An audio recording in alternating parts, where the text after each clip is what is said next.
those who don't know me, my name is Emilius White. I use he, him pronouns, and I have the pleasure of serving as the interim director for diversity, equity, and inclusion in the College of Liberal Arts. I am thankful that you've all taken the time to join the 8th Office for Diversity, Equity, and Inclusion semi-annual all faculty staff postdoc and graduate student gathering. I said to my team the other day, we need a better name, so we'll see what happens in the fall. But because what I just said doesn't roll off the tongue. Before continuing, captions have been enabled for this meeting. If you don't wish to use them, you can turn them off in your menu. While this is our 8th meeting, the current context of our nation with regard to diversity, equity, and inclusion, and concerns that members of our community may have for their safety or well-being based on specific aspects of their identity makes gatherings such as this more important than they were when we last gathered just last December. We don't usually have a theme for our meetings, but as we put the agenda together, a theme emerged: non-discrimination. We will spend time exploring how we can make our meetings, events, classes, etc., more accessible and inclusive for all. Because we have survey data indicating that a significant percentage of our community in CLA has experienced discrimination, we are going to spend some time discussing what we should do when we are informed about potential discrimination, as well as learn about relevant changes in federal policy. We are going to spend some time talking about the impacts of recent federal executive orders, guidelines, and pronouncements on our DEI efforts, including how we can make sure that we're not discriminating against people based on their protected identities. Finally, we're going to provide an opportunity for us to engage as a community to explore what is needed in this moment, what questions or concerns you have, and how we can support you moving forward as we continue to advance diversity, equity, and inclusion in a challenging environment.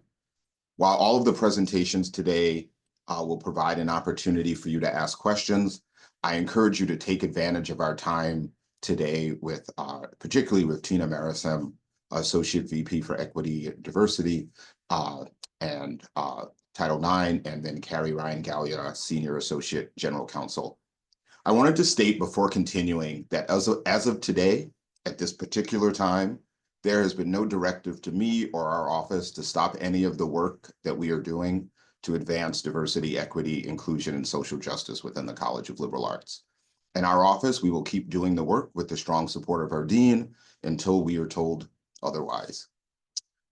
My colleague, Adriana Torborda, Diversity, Equity, and Inclusion and Public Engagement Administrative Coordinator, who joined our office in January, will review our access check. Good morning, everybody. I'm just going to walk through the access check and then we will keep going. I have put the access check and the slide deck for today's session in the chat. So we have added to the chat links in the slides we are going to be using today, as well as the slide deck. Captions have been enabled. Please note that these captions are not perfect and they are auto captions. We invite you to turn on your video if you are able, especially during our breakout sessions, but understand that you may be in spaces where this may not be an option. Please share your name when you unmute or share verbally in the Zoom space to help us identify who is speaking. When questions are invited, if you would like to share a question or comment anonymously, you may use the link provided in the agenda, and I will also share it in the chat for that purpose. We know that some of you join while occasionally moving around your physical space while on Zoom. We ask that you turn your turn your video off while there is motion in your background to reduce distraction and motion sickness for others. To help us and your fellow learners refer to each of you in the way that most validates or affirms your identity, we ask that folks use the Zoom feature to change your display name to include your name as you wish it to be addressed, as well as your pronouns, if you feel comfortable sharing them. We invite you to take care of yourself as necessary during today's session and take breaks as needed, although we do have a 10-minute break coming up around 10 a.m. If you need any assistance during this time in the Zoom space regarding access or otherwise, please connect with Nicholas Lehman via private message. Any feedback or issues with accessibility, please email us at cladei@umn.edu. Thanks, everyone. Thank you, Adriana. Before continuing, our office, the Office for Diversity, Equity, Inclusion, wants to acknowledge that the University of Minnesota Twin Cities campus is located on traditional and ancestral and contemporary lands of Indigenous people. The university resides on Dakota land ceded and actively contested in the treaties of 1837 and 1851. We acknowledge this place has a complex and layered history, and that using terms like ceded, even as those concessions were contested, erases and obscures more than it reveals.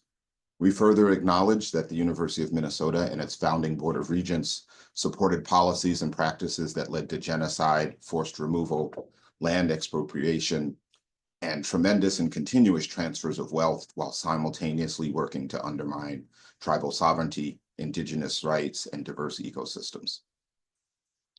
We are committed to ongoing efforts to recognize, support, and advocate for American Indian nations and peoples, which includes but is not limited to amplifying the work of the Truth Report and continuing to engage with Indigenous students, staff, faculty, and community members.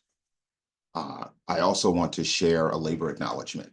We remember that our country is built on the labor of enslaved people who were kidnapped and brought to the United States from the African continent, and recognize the continued contribution of their survivors. We also acknowledge all immigrant labor, including voluntary, involuntary, trafficked, forced, and undocumented people who contribute to the building of this country and continue to serve within our labor force. It is our collective responsibility to interrogate dominant histories, to repair harm, and to honor, protect, and sustain this land. So I'm going to continue a tradition that we began during our first gathering in November 2021. I want to formally welcome you into this gathering.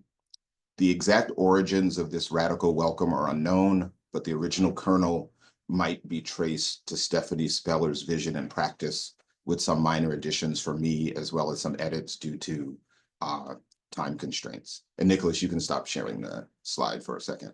I want to welcome all of you to CLA's semi-annual faculty, staff, postdoc, and graduate student diversity, equity, and inclusion gathering. I'm going to take a few minutes to welcome our full selves. I welcome all of you in the ways that you may be putting things on hold so that you could be with us this morning, be they personal or professional. I want to welcome those whose families go back multiple generations in this region and nation, and those who just began. All of you are welcome. Welcome to those who feel at home in this region, those who feel it in another place, and those who aren't sure where home is. All of you are welcome. I want to welcome each of your ethnic, racial, and ancestral backgrounds, and to the ways in which they define us and shape us, and all of the ways in which you are connected and not connected to those.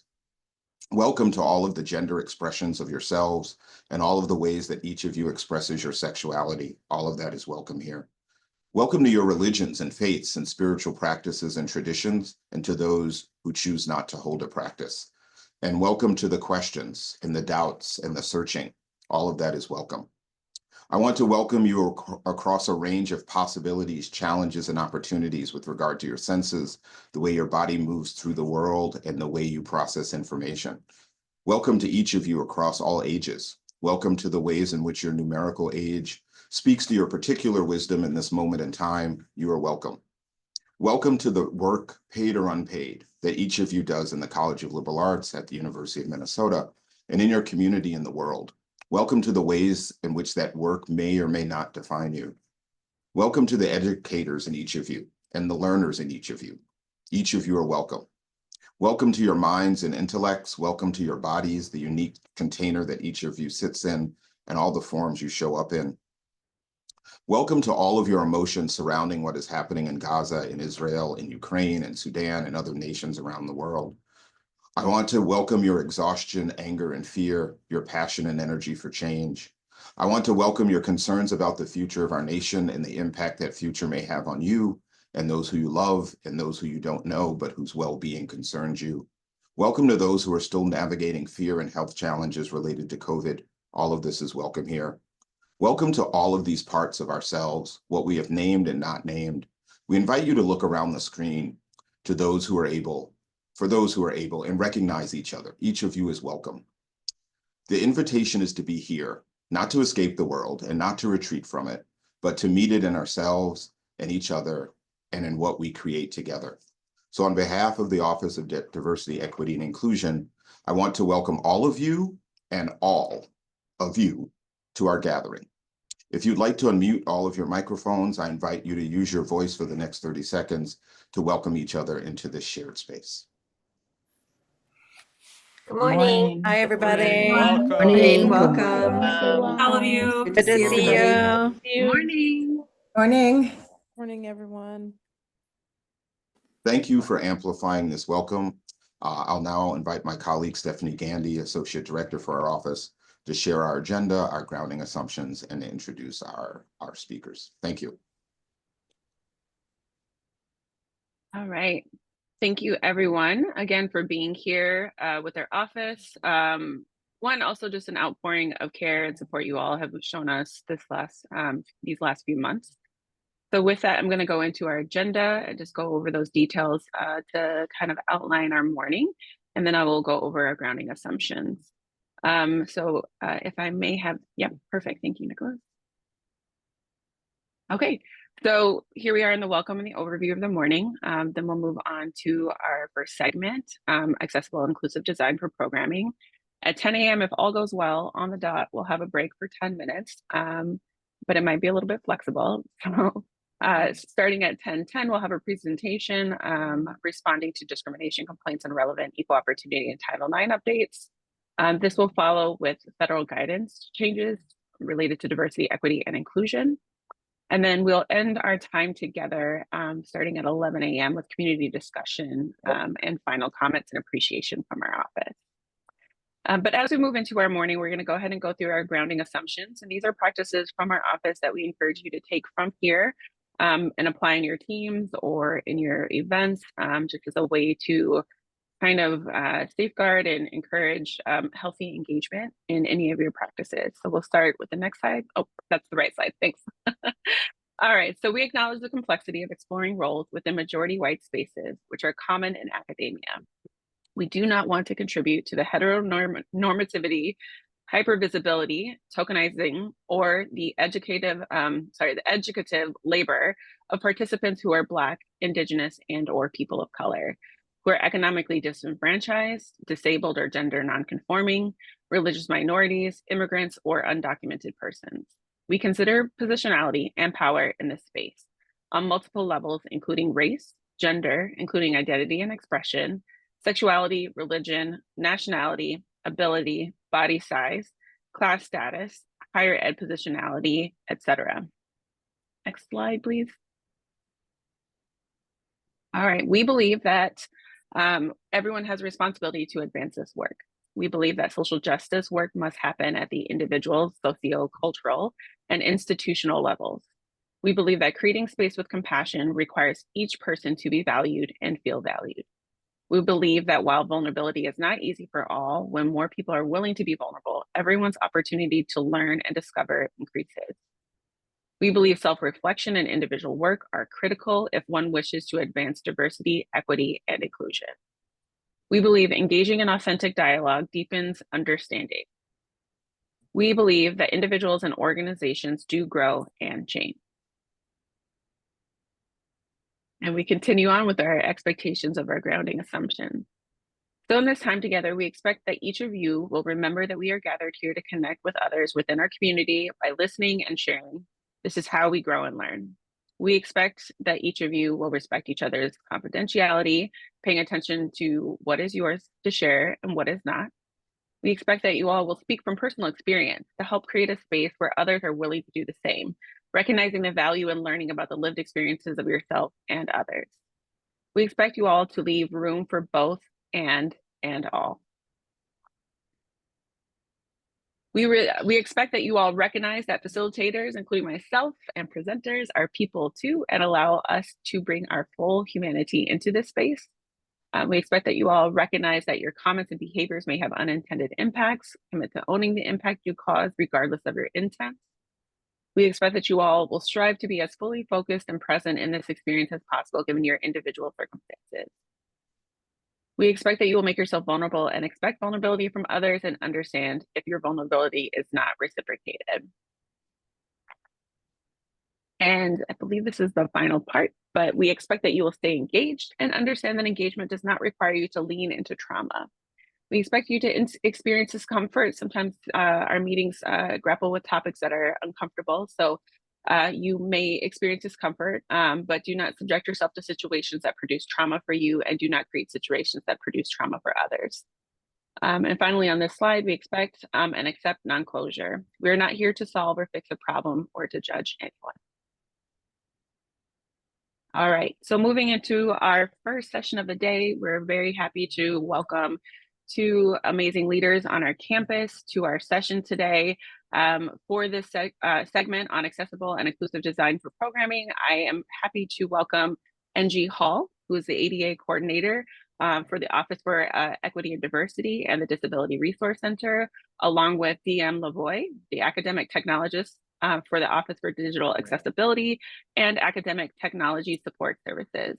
Thank you both for being here, and we're glad to hand you the floor and take it away. Thanks. Thank you. Good morning. I want to echo the welcome, and we accept you as you are, and we want you to bring your whole selves to this discussion as we are providing information. My name is Angie Hall, she, her pronouns. As an access measure, I am an Asian female, middle age, with black shoulder length hair, wearing red with a yellow jacket today. I will turn it over to my colleague DM to introduce himself. Hi there. My name's DM Lavoie. I use they, them pronouns. I work in the Office for Digital Accessibility and Academic Technology Support Services. I have red hair with green glasses. I have a striped shirt on today, and I am happy to be here today. I need some coffee though soon, so after our presentation, it's coffee time. All right. So we will be talking a little bit about accessibility and inclusion as it pertains to when we design programs and meetings.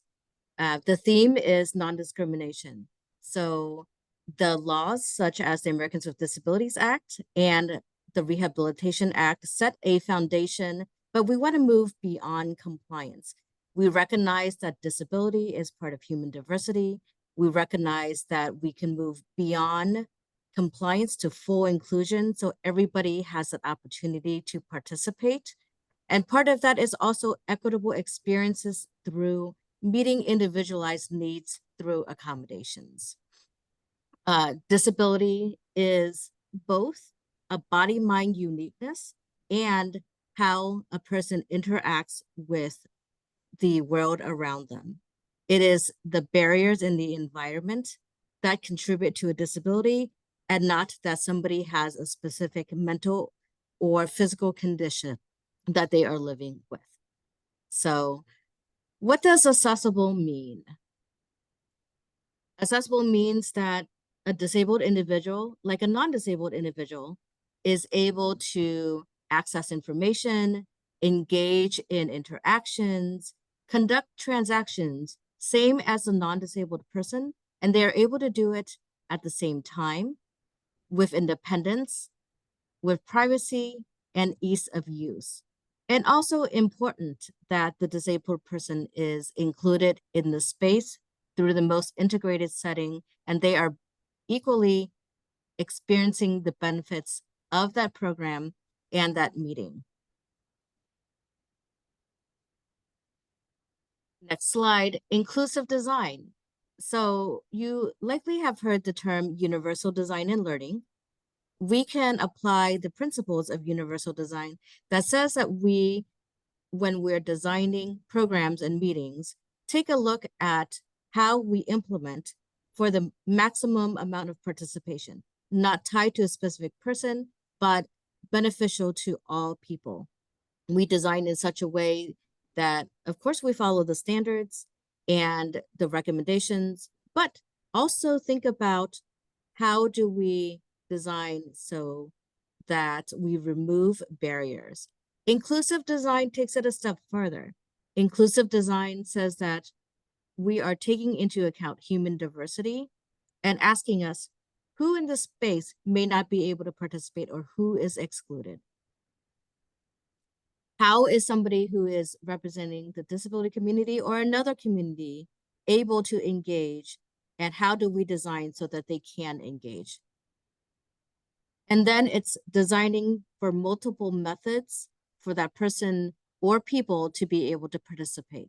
So we have an activity, we determine what the goals of that activities are, what the supplies are, and also what are the different ways that somebody can engage. Can they speak, or can they write in the chat in the Zoom space? If they are in person, can they provide feedback verbally through a microphone, or can they write and somebody can read aloud the feedback?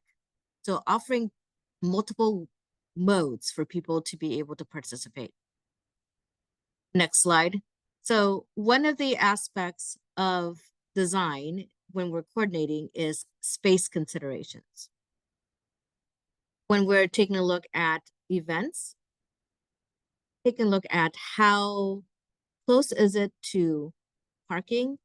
Is that path of travel from the parking lot to the location, into the building, and to that room accessible?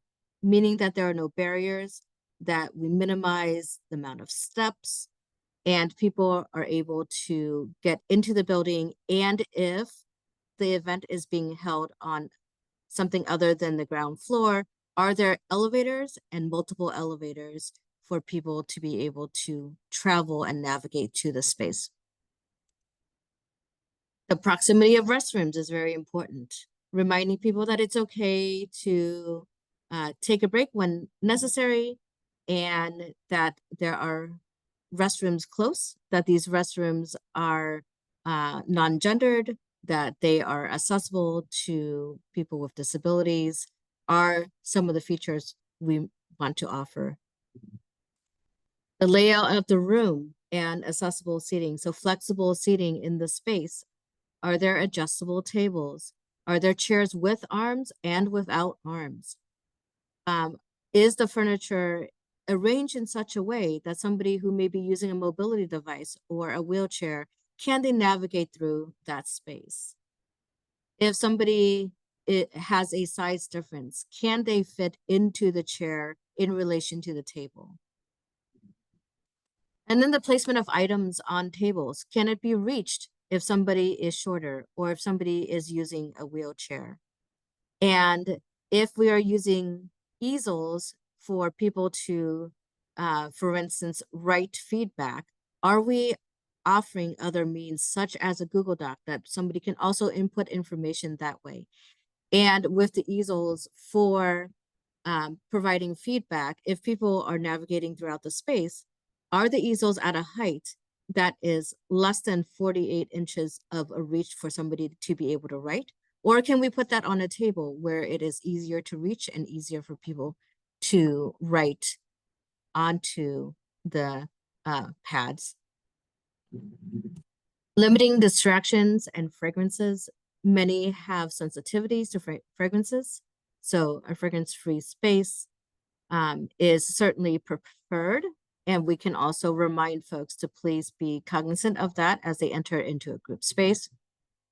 And then the distractions of potentially music, light, and movement, and taking a look at what can we do in that space to be friendly to people who have a need for a distraction-reduced space. Providing masks and supplies. Being a care community that ensures that we are responsive to people who may be immunocompromised, who may have family members who are immunocompromised, and also that it is okay to wear a mask. It is also okay not to wear a mask, depending on how it impacts the person and their lived experience and what is needed. The supplies piece, making sure that we have various array of supplies. Sometimes having fidgets options could be helpful for people. Pens, pencils, and paper, not assuming that everybody will be bringing supplies. So having the supplies available to participants when they enter in and then giving directions and instructions on what is necessary for each activity. Next slide is time considerations. Building in breaks, about 15-minute break for every hour to hour and a half, so that people have enough time to perhaps address medical needs, to go to the restroom, to take a mental break, to prepare for the next segment. And again, reminding people that it is okay to take a break during, that you don't have to wait until that timed break if one needs to leave the space and come back in. Avoiding programming on a holiday because we want to make sure that people do not have that as a barrier and that they don't have to choose between religious practices and coming to an event. And then planning for processing time. Our brains all work differently, and so do our bodies. So allowing for processing time during activities, that if we are expecting somebody to read a document and process that document, that we give enough time, and we are providing that document ahead of time, perhaps, so that somebody can engage and prepare. And then in the moment, in real time, doing a check-in to make sure people have had time enough to process the information before moving on. Next slide, technology considerations. Having multiple microphones available in a physical space, one at each table if possible, but at least one to where the speaker is always amplified, that the sound is always amplified, and having another that could be a roaming mic that somebody can navigate in the room, in the space, so that people who are participating can also have their voices amplified and be heard when feedback is provided. Turning on captions for video content, and also selecting items that are already captioned. If captions are not available that have already been edited, then we should still turn on auto captions, similar to what we have done here in Zoom. Enabling AI companion for Zoom. This can be a very helpful resource for people who are note-taking or step away and then need to come back into the space.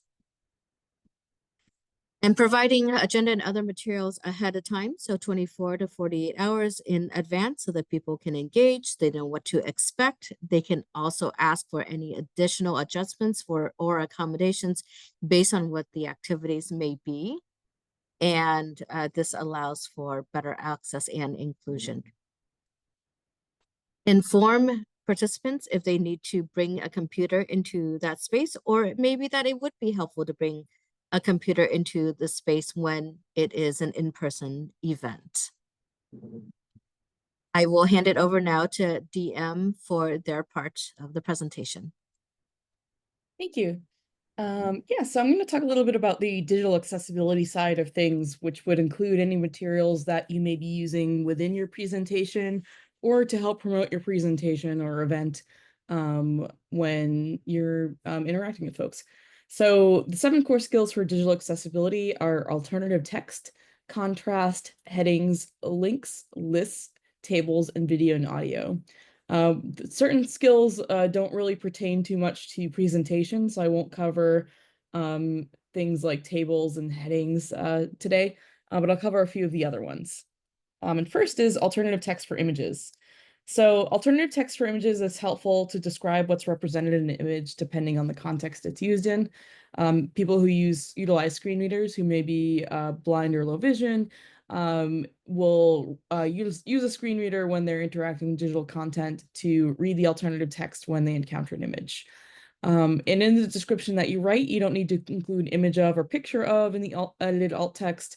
You can also use this when you add images on social media, emails, websites, slides, and documents. And on the right, I have an example of alt text that says, Maria Genie interacts with a small humanoid robot, both facing slightly to the side in an environment suggesting a workshop or laboratory setting. The person appears delighted and intrigued by the robot.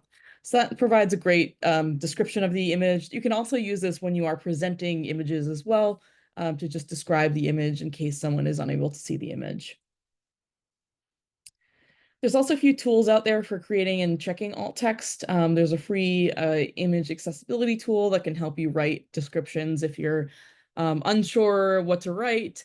You just upload your image and then it gives you a description using ChatGPT. It doesn't store any of your information, which is helpful. So really useful when you're using an infographic, for example. So on the right, I have an example of the how this tool worked with an infographic about which social media platforms are most popular. And then it gave a description on the right, breaking down the trends and kind of giving an idea of how to do this. You can also add alt text on social media platforms. So there's various links here that are within the slide. So when you do promote your event, make sure you add alt text if you're posting to any of these platforms.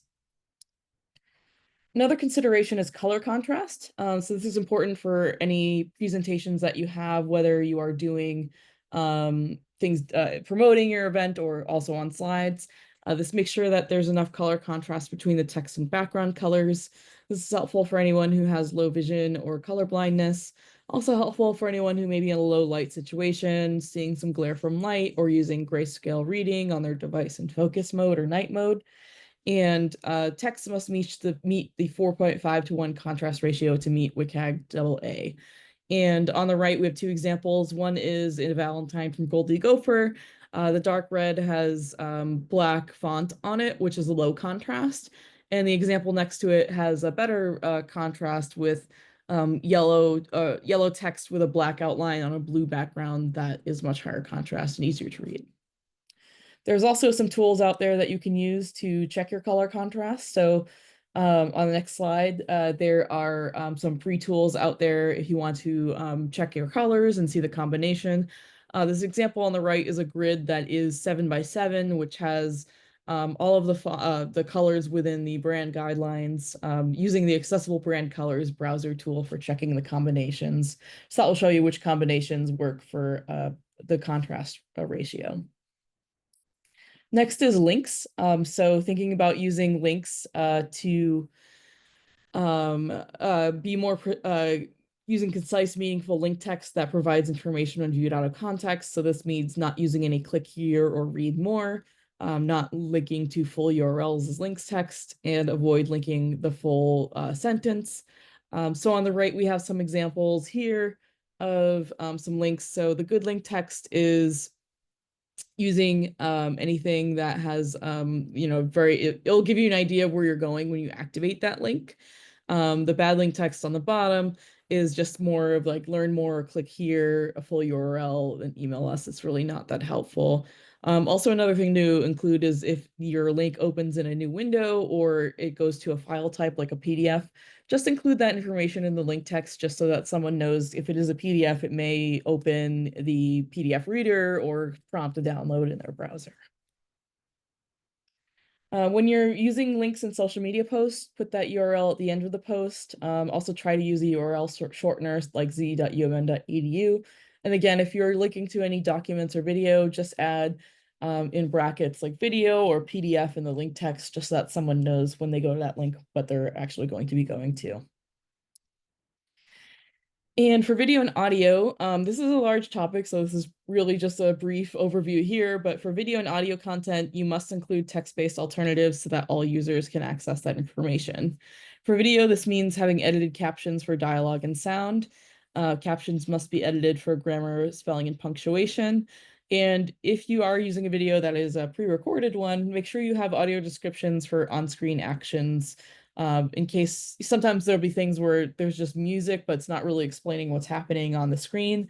So someone who may not be able to see that video would have no idea what's going on without an audio description. So Make sure you include that. And then for any audio that you have that might be a podcast or interview, just make sure there's a transcription available. It makes it a lot easier instead of having to listen to the whole thing. And also, if you're unable to listen to the audio, you can read through the transcript there. And for video, there are some best practices for captions. So on the next slide, there's a few links to some resources for styling and best practices for formatting captions. And these articles are helpful when making those decisions. The next slide also has links for adding captions on social media platforms, so you are able to add those on there. And one thing with YouTube is I had a slide for that, but YouTube doesn't automatically update your captions. You do need to edit those, but you can export that out from YouTube Studio as a .srt file to use on these other platforms. So go to YouTube first if you don't have a caption file, and then export that caption file and use it on these social media platforms. And for email marketing, so if you are promoting your event, one thing to keep in mind is using headings and lists to break up that content. Make sure you add your alt text to any of the images that are within the email. Again, use descriptive link text, so no click here or learn more. Limit usage of emojis and subject lines. Usually just keep them at the end of the subject line.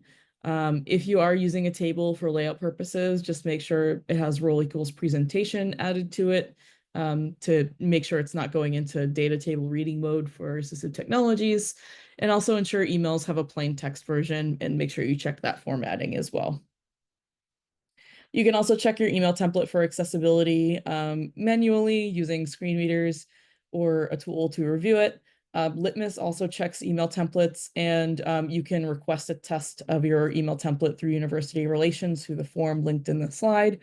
And that Litmus also provides screen reader previews with NVDA, which is a screen reader for Windows. And I'll turn it back over to Angie to talk about meeting individualized access needs. Thank you. Meeting individualized needs.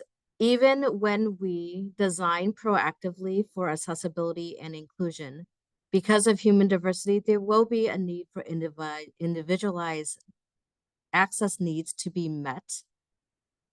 When we put out promotional material, it's a good practice to include an invitation for any accommodations. I saw that for the invitation for this event, so that's a good practice. And a contact for who that event coordinator is, so that accommodations can be requested. And we also would want to provide context in the program, in the description of what that experience will entail. Will it be lecture? Will it have small group? Are there going to be activities? Will it be an event that is partially inside and outside? What will the setting be like? This just helps people who may need to take access needs into consideration to know what type of accommodations potentially they would want to or need to ask for. And then if there are accommodations that you're not sure about or how to implement or whether it's appropriate for the space, you can always contact the ADA coordinator or the DRC. So ada.umn, I'm sorry, ada@umn.edu, drc@umn.edu, or if it's a technical concern, ODEI@umn.edu. And we can provide some consultation to providing access. Next slide, possible requests for accommodations that you may receive. Sign language or real-time captioning, icu@umn.edu is the email to our interpreting and captioning unit. So sign language in real time and then captions in real time are two of the services. And if it is done for a specific individual request, then that goes through DRC. If it's done as a proactive, accessible measure, then you are welcome to make the arrangements with our vendors to make sure that there is an interpreter or a real-time caption us at the event, whether it's online or in person. Alternative formats such as large print or Braille. Large print, likely we can provide guidance to you to make sure that things are spaced out correctly and appear correctly. Braille is something that ODA can produce on request. So they would be the ones to connect with if you get a request for somebody who would like materials in Braille. Remote participation is also an accommodation you may get. So this could be where it is an in-person event and somebody has a need to be remote for various reasons. This could be because they have an emergency, that they're ill, it could be disability related, and we should be ready to say, yes, this event can be modified so that somebody can participate remotely, or no, it cannot, because the person would be missing out on too many elements. So you think about a lecture, that's the easiest example of it being most likely reasonable to allow somebody to listen in. But when the focus of the activity is more in person and there are supplies and equipment that are unique to being in that space, then that activity may not be appropriate for remote participation. Also, dietary requests. So for a myriad of reasons, people may have a need for specific dietary needs to be met at an event. We can be proactive and offer foods that are allergy friendly. And then for any unique requests that are not covered, so we can say, yes, we will provide vegetarian options, gluten-free options, whatever those options are that we're able to do ahead of time. And then if you have dietary needs that are more specific, please let us know and we will work with you to accommodate. You may also get a request for a human assistant, for somebody to navigate the space or to access the activities. So as a proactive planning measure, having people available in case somebody needs an assistant or requests an assistant. And this could be student employees that are there and they can enjoy the event and provide assistance when assistance is needed. All right, we are moving to our next piece, which are the breakout room discussions. NG, not to interrupt, we'll have to cut our breakout session time from 15 to 10 minutes to try to stay on track, but just a heads up, yeah. And did you want to introduce the breakout rooms or would you like me to? Oh, you can go ahead, thank you. Great. So for this segment, thank you, NG and DM, for that really helpful information. I hope that you all are following the links in the actual slide deck that we've provided to you. So if you need to use the tools that DM and NG provided in your future use in planning events, please do so. With that, we will have everyone break out into breakout rooms. The slide deck Adriana has linked in the chat for folks. It's also linked in the agenda, but we'll break you out into 15 different rooms and you'll go to the slide deck and you'll go to your room and you'll see a case study that you'll read as a group. And then from there, you will discuss how you can maybe reconsider that event to make it more accessible. So you'll have about 10 minutes to do that. And then following that 10 minutes, we will go ahead and have a few minutes for Q&A and or a share out from your room. So Nicholas, you can have folks break out and then we'll take it from there.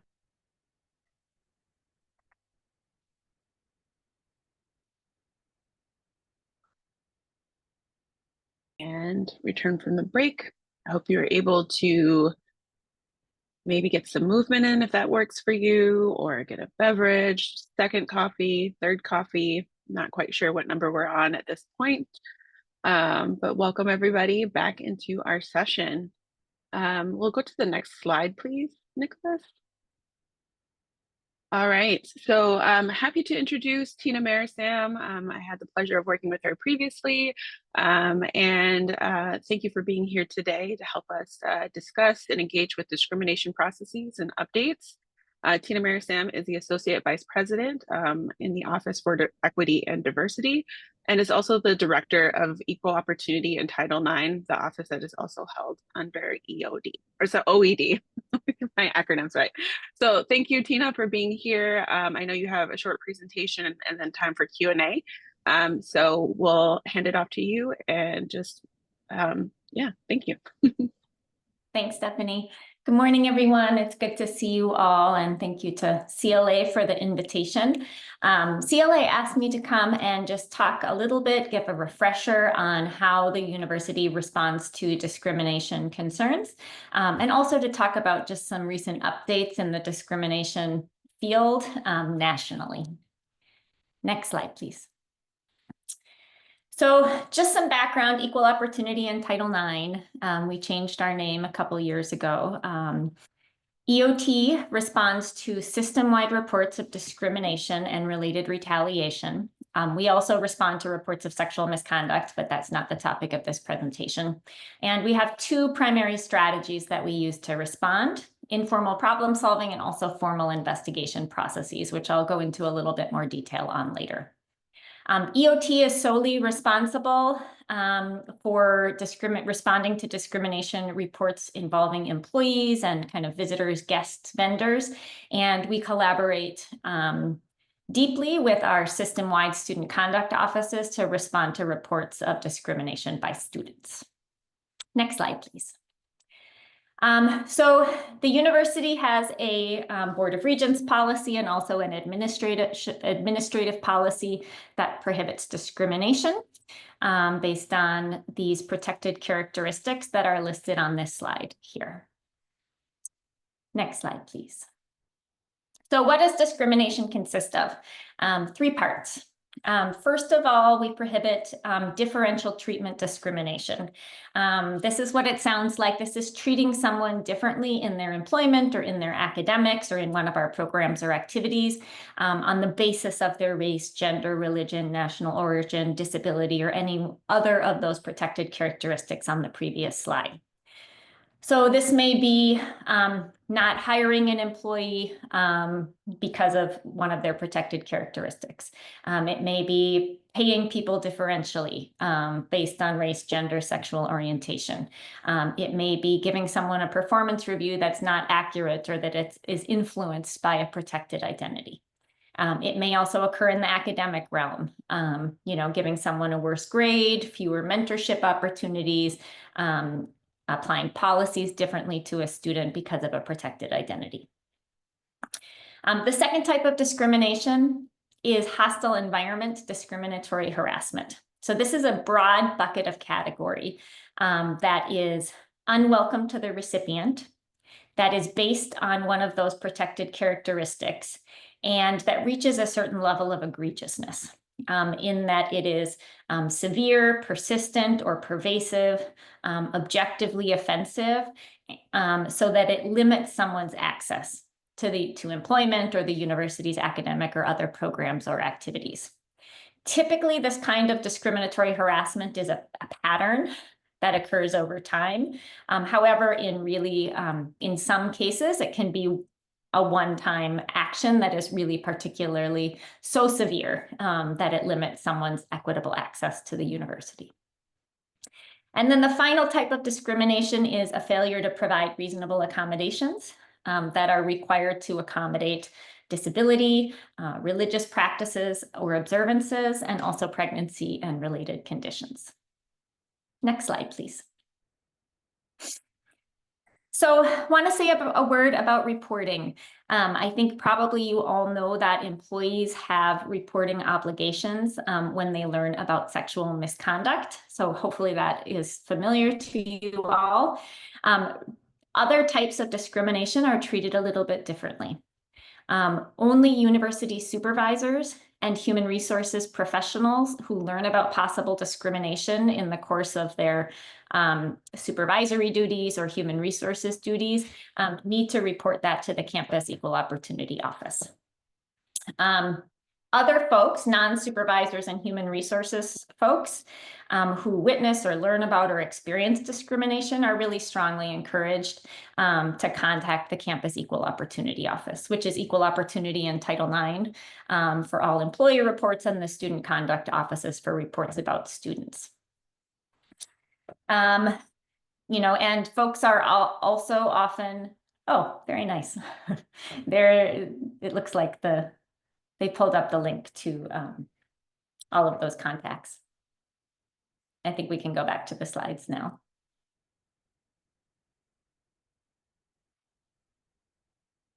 Uh-oh. A word about reporting as we're waiting for the slides to come back up.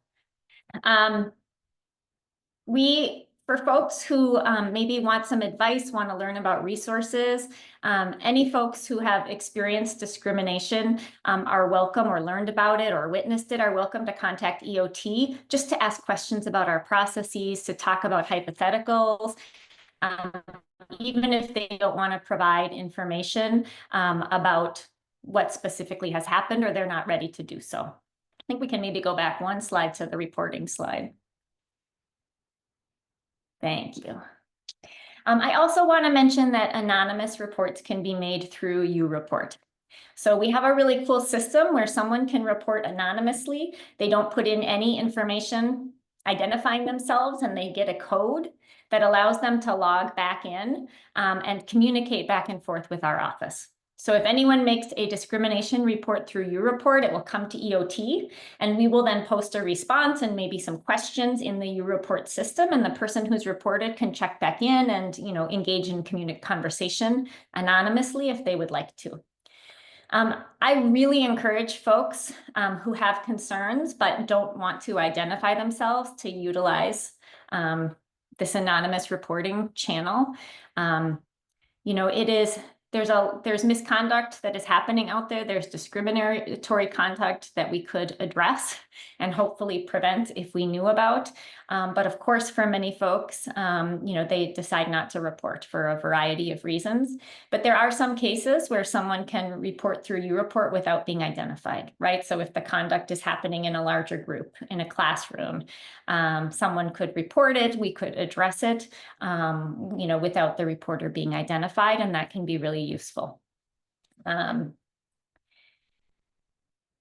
Also wanted to note, sometimes there's some confusion as we have a bias response and referral network.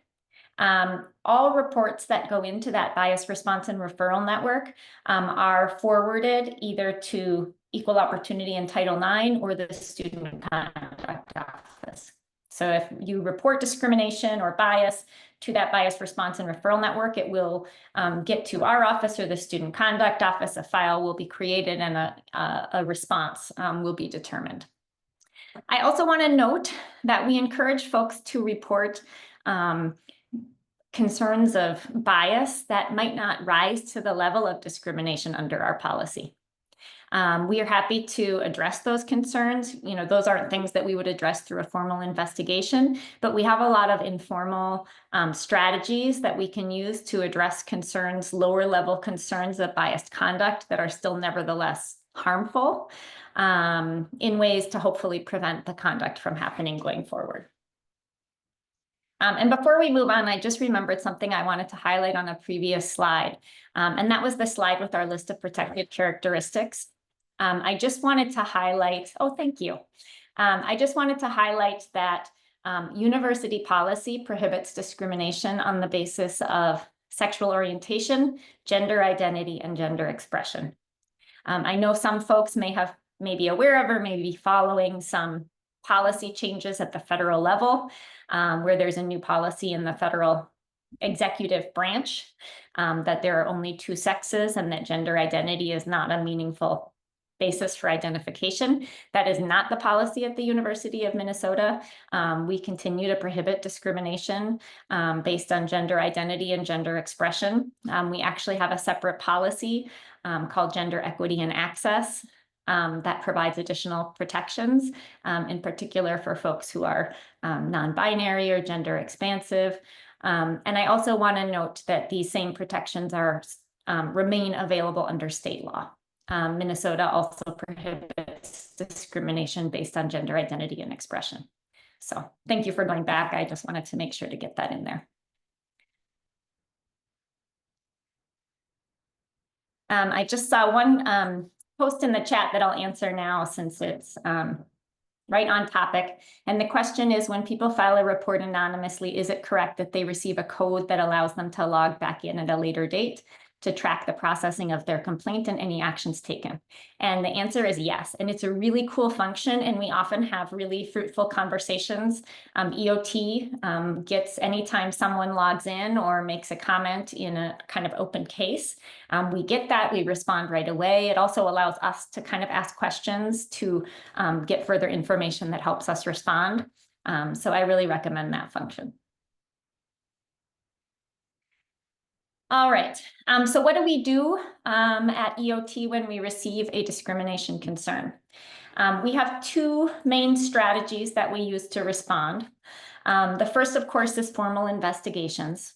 So this is a formal investigation process where our office gathers information and writes a written report that results in a determination of whether our discrimination policy was violated.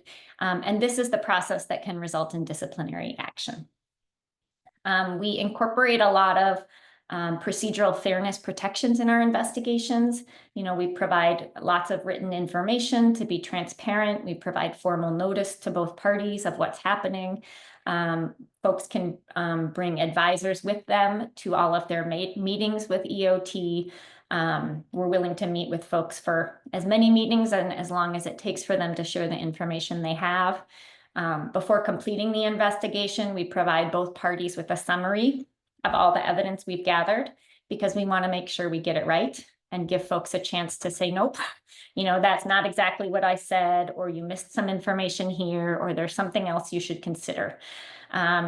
So we try very hard to, gather all the information we can and get to the right answer in those matters. And then there's also a process for both parties to appeal that determination. The second strategy that we use are informal problem-solving processes.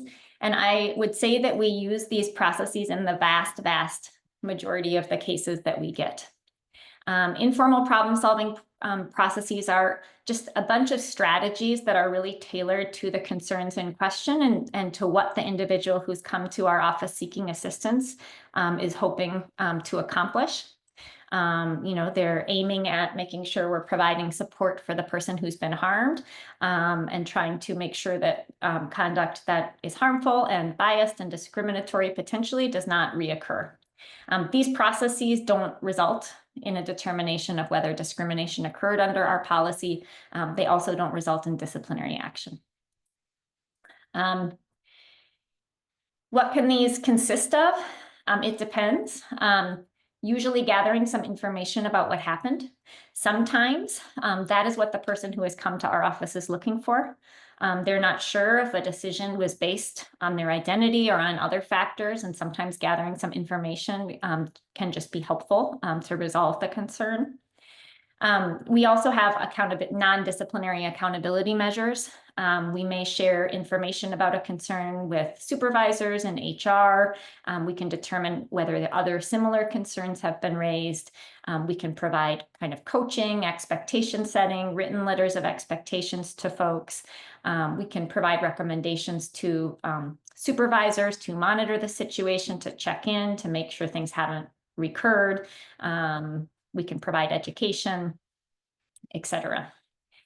So why are the vast majority of our discrimination cases, why do they go through the informal problem-solving process? A couple of reasons. First, this is the preference for the majority of folks who come to our office, is to try an informal problem-solving process, at least at the beginning, to see if it's effective. And if it's not, we can always initiate a formal investigation. Sometimes we have anonymous complainants. We can do a lot to address concerns from anonymous complainants, but generally we don't have enough information for an investigation. Third, we get a lot of complaints, which we appreciate, of conduct that's harmful but doesn't rise to that policy level violation. And for those cases, then a formal investigation wouldn't be appropriate, but there's still a lot we can do from the informal angle. Another type of matter that we often look to address informally would be concerns about speech that is protected.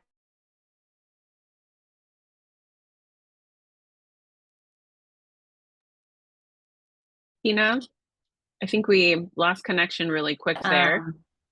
Sorry, Tina. Would you just mind repeating maybe the last 10 seconds? We had a bit of a freeze. Oh, I'm sorry. Let That's me know okay. if that continues. And You I were can... saying speech is. Got it. So another time that we might use our informal problem-solving process is if someone reports concerns about speech that's protected. So First Amendment protected speech or speech that's protected by academic freedom.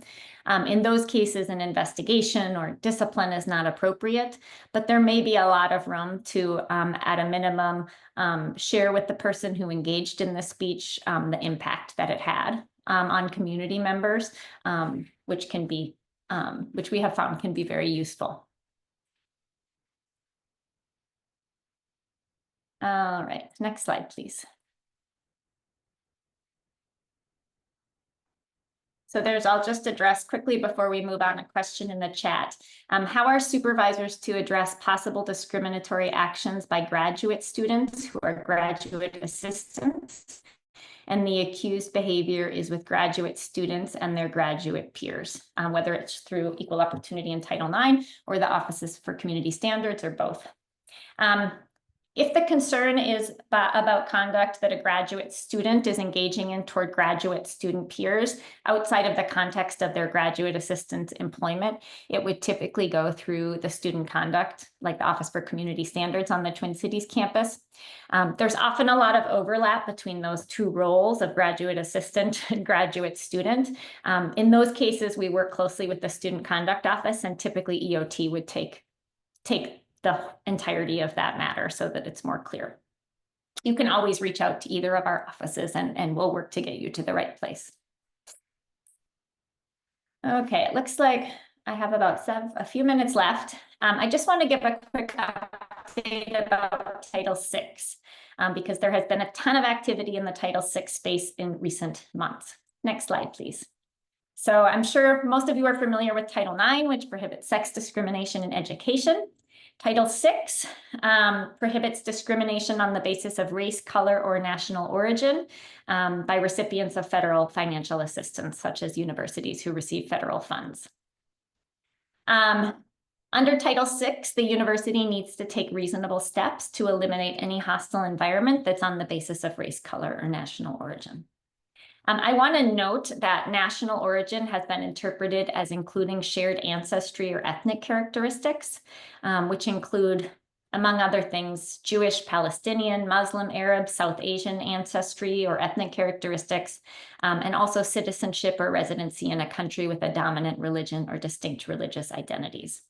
I highlight that shared ancestry or ethnic characteristics piece because that has really been the focus of a lot of the Title VI activity at the federal level in recent months. So the federal government has given examples that discrimination based on shared ancestry or ethnic characteristics can occur when the discrimination involves racial or ethnic or ancestral slurs or stereotypes, is based on a student's skin color, physical features, or style of dress that could reflect both ethnic and religious traditions. When the discrimination is based on where a student came from or is perceived to have come from, including discrimination based on a student's foreign accent or a student's foreign name or a student speaking a language other than English or an employee or other university member. Next slide, please. So Title VI is enforced by the U.S. Department of Education, which has recently released a number of guidance documents and resolution agreements on Title VI. And these started under the Biden administration last summer.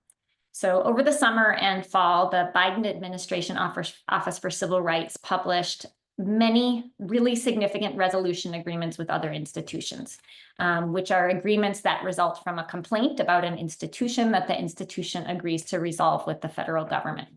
And it was kind of shocking. It was something we had not really seen in this area before, that the Office for Civil Rights under the Biden administration found just institution after institution delinquent in responding to Title VI complaints. And the Office for Civil Rights did it in a very public way, right? Big press releases, Michigan, Illinois, Brown, many other institutions had not been meeting their Title VI obligations. We saw these agreements kind of as the Office for Civil Rights way to kind of soft regulate. Can you hear me okay? I have an unstable sign. Okay, just let me know if I freeze. So based on these resolution agreements and guidance from the Biden administration, we at the university made a number of changes over the summer and fall that I'll just share with you briefly to make sure we're in compliance. And then I'll just run through some more recent developments that have come through under the Trump administration's interpretation of Title VI. In February, the Office for Civil Rights announced investigations into 5 institutions of higher education on the basis of widespread anti-Semitic harassment being reported. This is all announced very publicly, and the University of Minnesota is one of these institutions, which you can find all over their website. In March, the Office for Civil Rights sent letters to 60 institutions warning of potential enforcement actions if they don't fulfill their obligations to Jewish students under Title VI. Again, the University of Minnesota was a recipient of one of these letters. I'll just mention, this isn't on the slide, but also in March, the Office for Civil Rights initiated investigations into 45 schools for the alleged use of racial preferences and stereotypes, including the University of Minnesota. And the Trump administration here has put out some guidance around the prohibition of race-based discrimination under Title VI that Carrie's going to talk about next when she talks about federal policy changes related to DEI. Next slide, please. And then finally, continuing other federal activity related to Title VI. There was a new executive order in January. We've seen a ton of executive orders. This one was on additional measures to combat anti-Semitism. It said that it seeks to vigorously combat anti-Semitism, to hold perpetrators accountable, and asks its agencies to use all necessary legal tools to prosecute individuals involved in these actions. There was a task force to combat anti-Semitism, which you've probably seen a lot in the news, that was established after the executive order. And that federal task force has announced that it will be visiting 10 campuses that have experienced anti-Semitic incidents since October 2023, including the University of Minnesota. And this is the task force that has also been in the news for reviewing and kind of freezing grants and contracts at other institutions like Harvard and Columbia. All of this recent federal activity has clearly really communicated that the Federal Office for Civil Rights and task force are really focused on and prioritizing combating anti-Semitism. And then just super briefly, because I know I'm at time, next slide, please. Some of the things that we have done to update our Title IX program, we took these steps last summer and fall after the Biden administration guidance.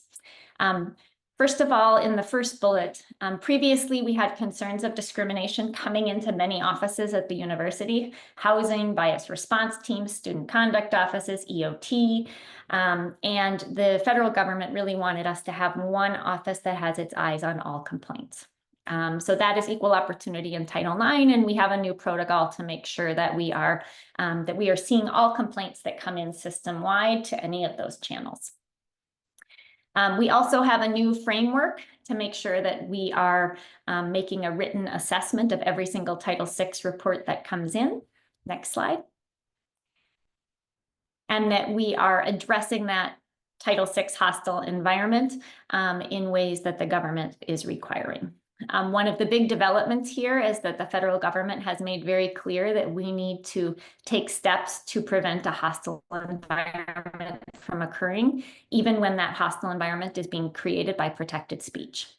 So this is a really challenging area, right? If someone comes to us and reported that someone was engaging in speech, say at a protest, that created a hostile environment for them, we are now required to take steps to eliminate and prevent that hostile environment.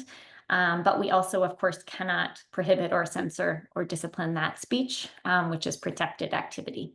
So we are working along with other institutions to try to develop new strategies to thread that needle, which mostly focus on providing support for people who are impacted by the speech.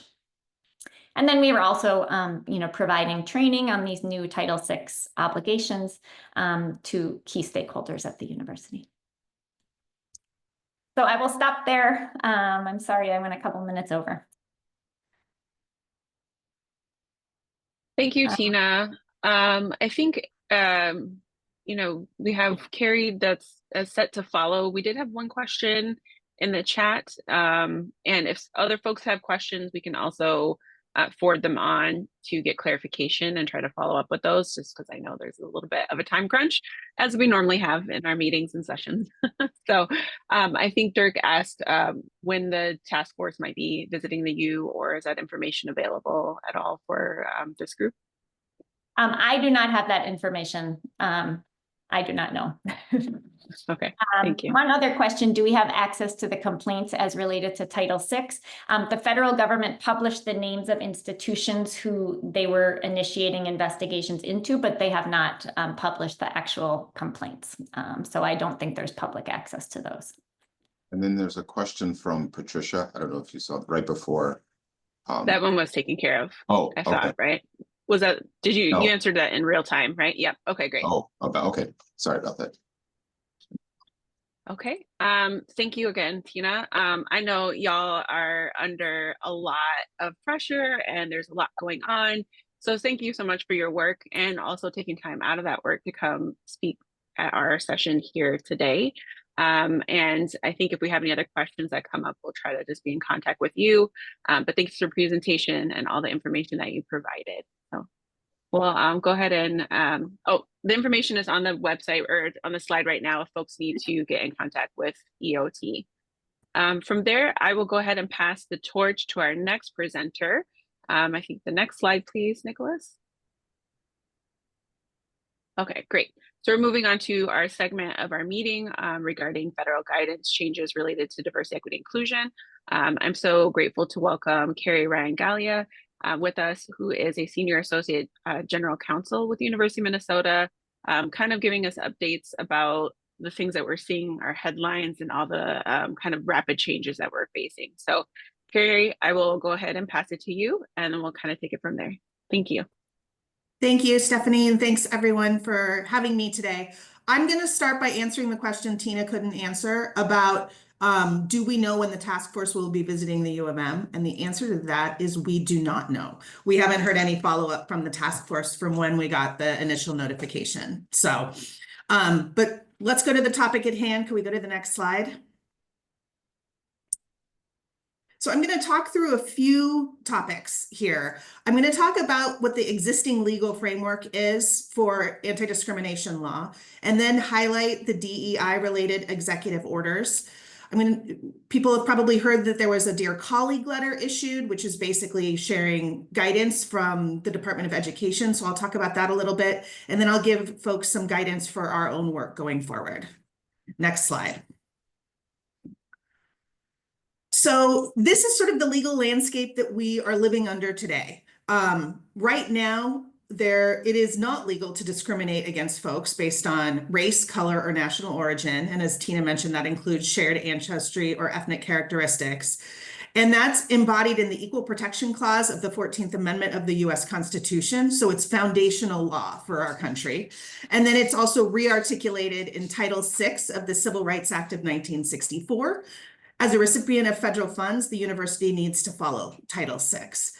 And then we also have that supplemented by state statute, right? In Minnesota, we have the Minnesota Human Rights Act, which includes broad protections for folks on a whole long list of protected characteristics.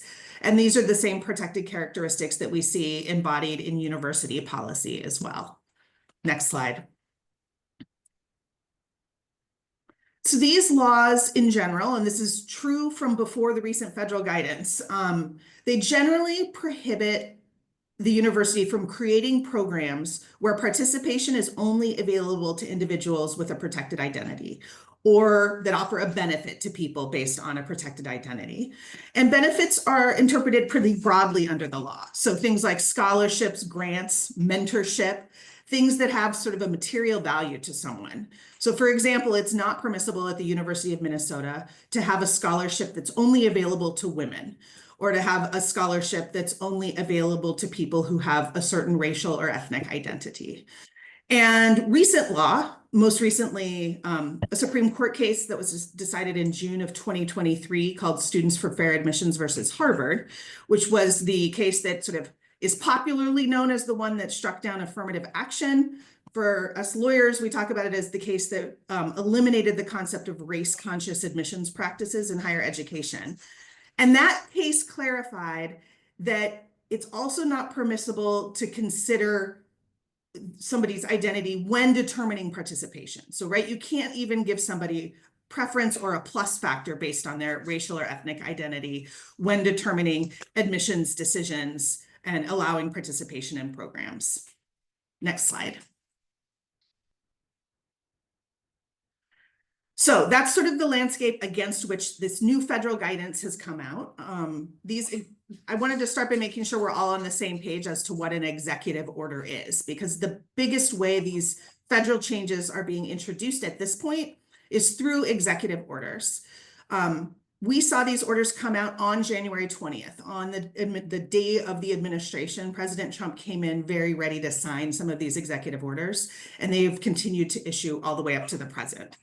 So an executive order is a directive that the president issues to people who work in the executive branch. And it's basically telling people in that branch of government how to interpret the law, what activities the president wants them to undertake in implementing the laws of the United States.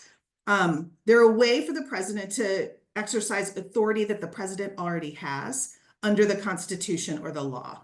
And right, we all remember from elementary school, we have the three branches. We have the executive, the legislative, and the judicial.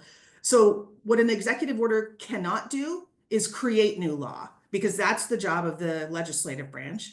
And it can't change the Constitution, because only the judiciary can tell us what the Constitution means. So it really has to be within the bounds of constitutional and federal law. And if somebody thinks that an executive order goes beyond those bounds, they can challenge an executive order in federal court.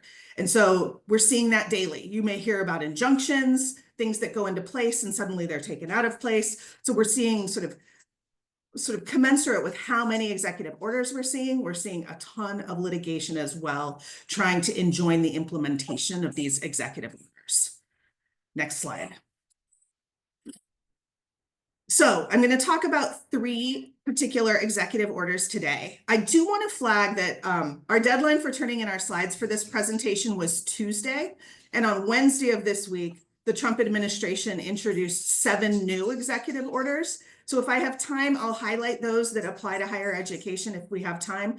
But this presentation right now is really centered on the 3 DEI, the 3 that most directly implicate DEI work.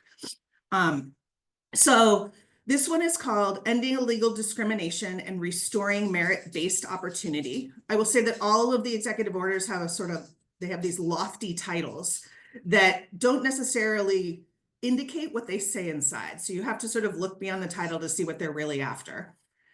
This particular executive order revokes a requirement that's been in place since 1968 that requires federal contractors to take affirmative action to ensure equal opportunity employees for equal opportunity employment opportunities for applicants and employees. So, right, for decades, we've had an obligation to make sure that we have an affirmative action plan in place, that we're taking steps to make sure that we're sort of improving opportunities for folks of particular identities. So women, people of color, people with disabilities, veterans. That was put in place by an executive order by LBJ, and that executive order was revoked by way of this Ending Illegal Discrimination executive order. And it directs federal agencies to encourage the private sector. So we're not bound by this executive order. We are not the federal government. We are, however, a grant recipient, and we're a federal contractor. So the way this might implicate our work at the university is through this encouragement, right? That when we get a grant, we have to sign to certain conditions to get that grant. We have to make certain certifications in order to get that money. And so through that certification process, this executive order encourages those agencies to require recipients to end DEI programs that constitute illegal discrimination, and to require recipients to certify they don't operate DEI programs that violate anti-discrimination laws. And I think that's an important caveat, right? DEI programs in and of themselves are not illegal. They do not violate the law, unless they're in conflict with that framework that I talked about at the beginning, right? Unless they make benefits or opportunities available to people based on their protected identity. So that means that the overwhelming majority of DEI work that the university is doing is not illegal. Next slide. So this next one is called Ending Radical and Wasteful Government DEI Programs and Preferencing, which is a mouthful. And this one is specifically directed at the executive branch itself and is saying, all right, executive branch, we are eliminating our own DEI programming. We are sort of going to flush that out of the system in the federal government. And using that same certification process, it could implicate work at the university as well. And then next slide. And this one is called Defending Women from Gender Ideology Extremism and Restoring Biological Truth to the Federal Government. Tina alluded to this one in her presentation, but this is an executive order that states that it is the policy of the federal government to recognize only two sexes, and that gender identity is not a basis for identification. And it directs federal agencies to impose requirements on federal contractors to make this happen. This executive order is in conflict with federal law, which does recognize gender identity and gender expression. It's in conflict with Minnesota law, which through the Minnesota Human Rights Act protects gender identity and gender expression. And it's in conflict with the policy of the University of Minnesota, which also recognizes and protects gender identity and gender expression. So this is an executive order that, in my opinion, is one that goes beyond the bounds of what the president can do by way of executive order and sort of that framework I talked about at the beginning. Next slide. So this is sort of the takeaway of all of these, is that I think we see an administration that it views DEI initiatives as illegal discrimination in a lot of instances, regardless of whether the law would support that conclusion. And I think it's really important to know that these cannot and do not change that current anti-discrimination law framework that I talked about at the beginning. So nothing in that framework prohibits DEI activities like offering implicit bias training to a search committee when they're engaging in a hiring process. There's nothing in that legal framework that prevents the university from having offices and programs that support people of a certain identity. We can have affinity groups as long as they are open to all, regardless of identity, but we can center and support people of particular identities. And we can take steps. It's not illegal to take steps to make sure that we are promoting a diverse candidate pool, and we are making sure that we're targeting recruitment to make sure that that pool is as diverse as possible. Next slide. So now I'm going to pivot a little bit to talk about the Dear Colleague letter and an FAQ document that accompanied it. So the Dear Colleague letter came out on February 14th at 8 p.m., which that's a Friday, and that's not typically when the government does its business, but that's when we got that late on Valentine's Day. And this Dear Colleague letter interprets that Supreme Court decision I mentioned, the 2023 Students for Fair Admissions decision, which prohibits the use of race in making admissions decisions in higher education. That is the scope of that decision. This Dear Colleague letter, however, interprets it much more broadly. It contends that that decision prohibits the use of race preferences and stereotypes, not just in admissions, but also in hiring, promotion, compensation, financial aid, scholarships, prizes, administrative support, discipline, housing, graduation ceremonies, and in case you didn't figure it out, all other aspects of student, academic, and campus life. So it's taking a very broad look at what it believes that decision means. Next slide. And it states expressly that DEI programs frequently preference certain racial groups and stigmatize students who belong to particular racial groups based on crude racial stereotypes in ways that constitute discrimination. And it articulates an intent on the part of the Department of Education to vigorously enforce the law. So, right, defining what they believe the law is and then embarking on vigorous enforcement strategies. Next slide.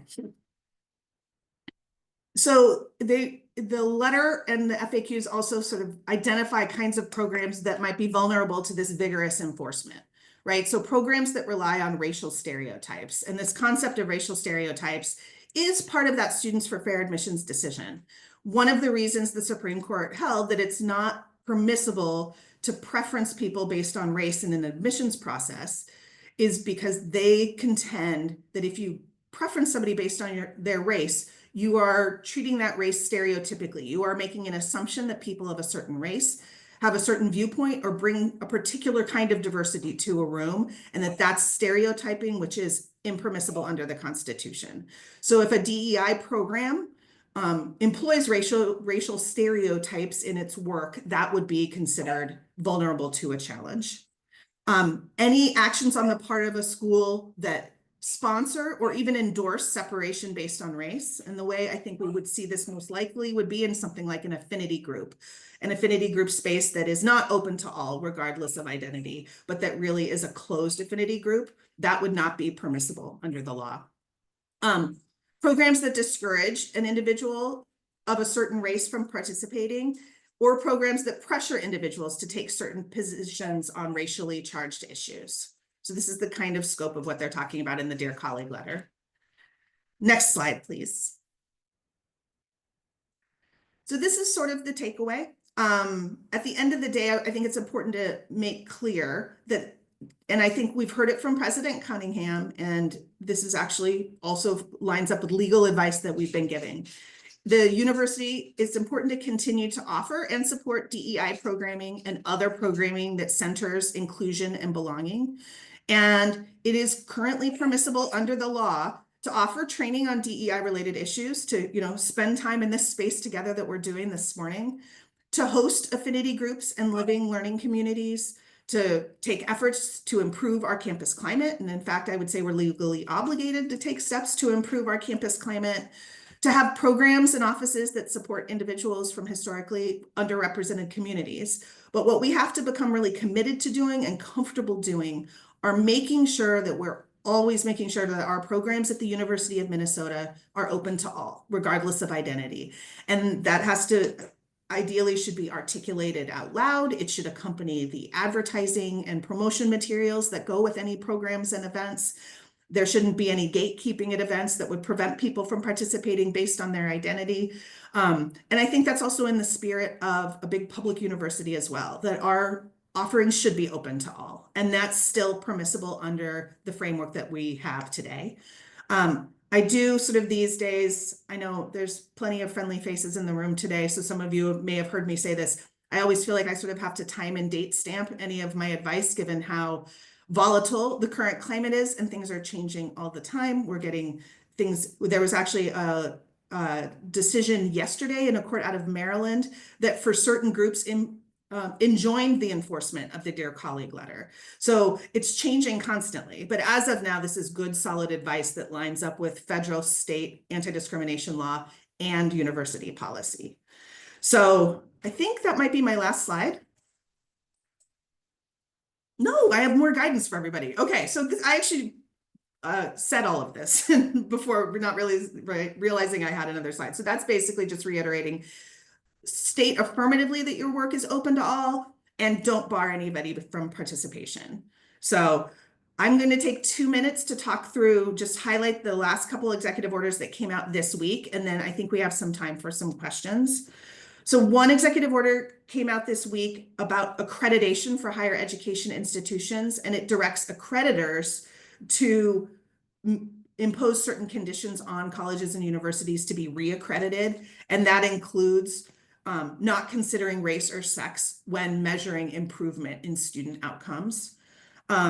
There is an executive order that eliminates what's called disparate impact liability, that under longstanding anti-discrimination law, if you have a policy that on its face is race neutral, but has the impact of particularly suppressing a particular community, that is discriminatory. And the administration is saying that it will no longer recognize that theory of liability. And that's in conflict with Supreme Court law as well. And then finally, the executive branch has made a decision that it wants to exercise more oversight over historically Black colleges and universities. So it put in place an executive order to that effect. So I have not been monitoring the chat, but let me see if there's questions here that I can talk about. While you do that, Carrie, I just want to say for people, I've been in many meetings with Carrie since January 20th, but I've also worked with her over the years. She is a great ally in this space and works hard to give good advice to the institution about what we can do in this place. Many of us know that many of our peers in higher ed are making different decisions about what's on websites, what programs to have, what units to still keep. We have not made those decisions here, and a lot of, I think that gets undervalued a lot, and I attribute a lot of that to Carrie and others' kind of clear guidance in this space. So I just wanted to take an opportunity to say that publicly. And yeah, feel free to answer some of the questions that have been posed. Well, that was kind of you to say, Emilius. Thank you. So Stephanie had a question: does the inference of stereotyping get proved through statistics? For example, do admission or employment rates need to reflect national demographic statistics? And I think that's such an interesting question, because in some ways that seems intuitive, right? That if we track demographics, that would suggest that we're sort of being race neutral. We're also forbidden under anti-discrimination law to use anything that looks like a quota. So anytime percentages line up in certain ways, that's suspect. So the sort of advice I'm giving in the sort of admission space is, right, have a rubric, have sort of clear criteria that you're looking at. And if you want, you can still learn about folks' race or ethnicity in that process, but you're really looking at it for the individual. What does the individual bring to the table in terms of what they contribute to diversity? Moving away from that idea of a demographic checkbox having meaning on its own, I think is the important thing to do there. We had a question: do the open access guidelines apply to university student groups as well? They do. In order to be a registered student organization or a campus life program at the University of Minnesota, you need to have a constitution, and the constitution has to articulate that you comply with all university policies. And university policy requires folks not to exclude people based on their protected identity. So student groups similarly have to be open to all, regardless of identity as well. Oh, Emilius jumped in on the President's Postdoctoral Fellowship. That's helpful. And then in terms of tactically responding to anti-DEI executive orders, we're doing a couple of things. I think we are, first and foremost, we are tracking litigation. Some of the litigation that's going on involves professional organizations that the university is members of, so that will directly implicate us. So we're sort of just monitoring constantly. Another thing we're doing is we're really taking a look at the DEI programs that exist across the University of Minnesota system. And I think, on occasion, I do bump up against really well-meaning programs that are doing really good and important work, but don't include that open to all language. And sometimes a quick meeting with people to talk through what that means, and that it won't necessarily undermine the purpose of your program, that you can have a program that's open to all, but that centers a particular community or pursues particular goals of support for a particular community. And then once we're sure that our programs are operating appropriately and that we're solidly within that legal framework, we can be comfortable signing a certification that says that we don't engage in illegal DEI programming, because we don't. And so that's sort of one of the tactical things we're doing, is not as Amelia said, taking the step that we've seen some peer institutions do and shut down DEI programming and act like those 3 letters never existed. I think instead we're trying to make sure that we can continue to do the work because we're doing it in an intentional and compliant way. I think, oh, and this last question is a good one. Does this mean that a professional student group like National Organization of Minority Architecture Students is illegal? Or is it okay that their events are open to all? I'm seeing so much change happen right now with respect to external organizations, right? Sort of longstanding nonprofits and other student support groups and professional associations that have been built up around particular identities. I'm seeing a lot of those groups on their own websites start saying that they are open to all, even though they're specific, the purpose is to support a particular community. And so in general, when an outside group, whether we have a branch of that group or we sort of point to on our website an outside group as a resource for our students, faculty, or staff, it's important that the group that we're affiliating with is similarly open to all, because the Department of Education has made clear that if we, for example, post a link to a scholarship that's only for Latinx students on our website, that the mere act of posting a link to an external scholarship that does not comply with Title VI, even though it's privately funded and it doesn't need to comply with Title VI, is a Title VI problem for the University of Minnesota. So we can continue to affiliate with groups. We can continue to work with outside groups if they are similarly open to all. But that's a really important obligation under Title VI for our federal funding to stay in place going forward. Harry, a quick question just to follow up on, and I asked you the same question probably early February. You can, with regard to open to all, that does not mean you have to advertise to all. So for example, the university has a Black Faculty Staff Association event. They do a breakfast. It can be open to all, but they're not obligated to send an email to all faculty and staff at the university promoting that event. Is that still accurate? That's accurate, but I think maybe a little trickier than some of the advice I've given in the past, because I think there's a couple of things at play there. It's important if we're going to use people's information in a certain way that we let them know when we gather that information that we're going to use it in that way. So I'm not always confident that people know, because usually we capture race or ethnicity at the time when somebody joins the institution, whether it's a student through an application or whether it is an employee applying to work and they self-disclose on that demographic checkbox. If they aren't given notice that that information will then be used to invite them to events and invite them to participate in groups, that can be problematic. So I think it's important to make sure that we give people the right notice when we capture that information. And I don't think there's not a legal requirement that we invite everybody to every event. I do think it can be a better, more defensible practice to let people opt into what they want to receive information about. So they affirmatively say, I'm interested in receiving this kind of information, as opposed to us determining based on a checkbox that we think you're interested in that kind of information. So I hope that distinction makes sense. Thank you. That's helpful. So we have a question. Do we know whether Governor Walz and the state will be supporting the university with respect to DEI efforts? I think if people, Keith Ellison, our Attorney General, has been very active in this space. He files a lawsuit a week at least about challenging the Trump administration on these efforts. The difference is they don't represent us, right? The University of Minnesota is older than the state. The Office of the General Counsel represents the university. So I think our values are certainly aligned, but I don't think that Governor Walz or the Attorney General are necessarily in a position to sort of carry that water for the university, as opposed to sort of alongside and next to the university. They're doing a lot of good work with Minnesota State, and I think that will inure to the benefit of all Minnesotans, I'm hopeful.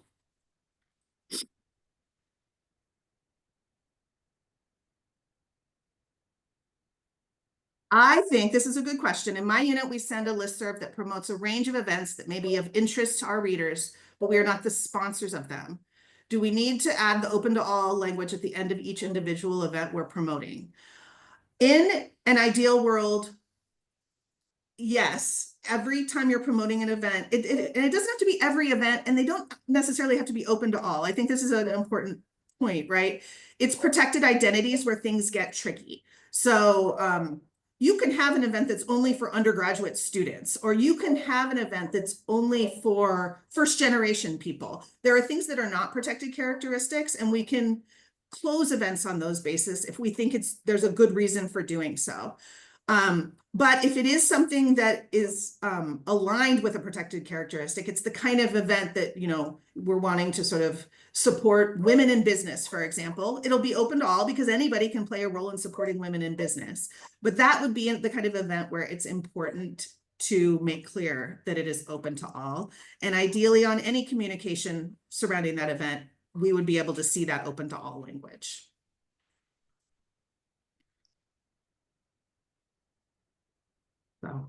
So I think I hit all the questions in the chat. I also know that everybody knows where to find me. And I'm happy if you have additional questions that we didn't get a chance to talk through today. I'm easy to find in OGC, and please feel free to, you know, send me an email, give me a call, and we can talk through this evolving landscape that is maybe giving me job security, but also not giving me enough sleep. So thank you all for having me today. Thanks again. Thank you. Very much appreciate it. So the last part of our time together, we wanted to provide an opportunity to engage with members of our community and allow you the opportunity to share thoughts, concerns, needs, etc. during this quote challenging time, which I realize doesn't quite accurately describe what's happening, but I tried not to curse at work. But it has happened a lot over the last couple of months, not gonna lie. But thinking about the time we're in, thinking about our 3 presentations today, you know, wanting to give some opportunity for folks to engage. I've been in various meetings, and I've alluded to this before, where I've had the opportunity to hear from the provost and the president and other senior leaders, much the same information that you heard from Carrie and Tina today. So I know for some of you, you're hearing this for the first time. So I want to provide an opportunity to engage, like reactions, thoughts, questions you might have. We have a diverse community in terms of identity, but we also have a diverse community in terms of the work that goes on in your individual departments, the roles that all of you play, the programs and services and ways that you support your students and your faculty and staff. And so you may have questions about what can you still do in this moment for those who wish to kind of advance diversity, equity, inclusion, and social justice. So I invite you to engage with, there will be 4 prompts that will be on the screen in a second. I invite you to engage over the next, 15 or so minutes with a series of questions. And we're going to, can you go to the next slide? I think we should have a slide with the questions. Thank you. Given our current environment with regard to diversity, equity, and inclusion and related issues in the context of the federal government and other sectors of society, and the issues that we discussed today, the inclusive and accessible events, Title IX as responding to discrimination, and then the conversation we just had with Carrie. What's on your mind? What questions or concerns do you have? What suggestions do you have for how our office or the College of Liberal Arts can support members of our community in this moment, whether that's about resources or events, funding, etc.? What would be helpful to know in order for you to give back to your community and the larger community? We made a decision to have this conversation as a whole rather than doing it in small groups. So hopefully it will go as intended. You're invited to share your thoughts, questions, suggestions by either typing them in the chat. You can use the raise your hand function.